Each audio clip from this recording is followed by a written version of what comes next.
Departamenti i Matematik-Fizikës në Universitetin Fanoli organizoi një veprimtari për promovimin e 2 botimeve shkencore në fushën e matematikës, analiza matematikore me shumë variabla dhe analiza matematikore me një variabël të autorit profesor doktor Lorenz Ekonomi. Këto libra janë rezultati një pune të gjatë mbi 10 vite, duke përmbledhur përvojën e tij akademike dhe kërkimore në fushën e analizës matematikore. Janë libra që përdoren nga studentët e masterit shkencor, mund të përdoren të degës të matematikës, trajtojnë në mënyrë shtërruese analizën matematike që nga elementet fillestar të saj, çdo gjë është e vërtetuar plotësisht, çdo gjë është e sqaruar plotësisht. Është si thua një libër ku janë shkruar të gjitha elementet e analizës matematike. Përveç tyre ka shumë ushtrime që lexuesi mund të merret me zgjidhjet e tyre.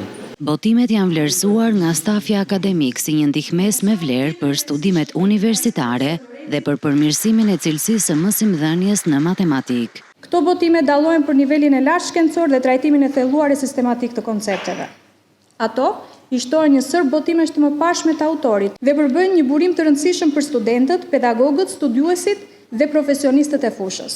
Unë do ta falenderoj profesorin për të kontribut të çmuar, sepse siç e dim ka një mungesë për sa i përket librave në gjuhën shqipe që të jenë cilësor dhe që të jenë të përdorueshme nga studentët, por edhe nga stafi, sepse janë shumë të domosdoshme. Tekstet universitare të ndërtuara mbi standarde të larta shkencore dhe pedagogjike, si këta që ne po promovojmë sot, kanë një rëndësi të veçantë në formimin e plot akademik të studentëve tanë dhe po ashtu në pasurimin e literaturës shkencore në gjuhën shqipe. Këto botime vijnë si një kontribut i rëndësishëm në literaturën akademike shqiptare, duke synuar të ndihmojnë studentët dhe studiuesit në këtë fushë. Librat pritet të shërbejnë si literaturë e dobishme për studentët e ciklit master, stafin akademik dhe mësuesit e arsimit parauniversitar.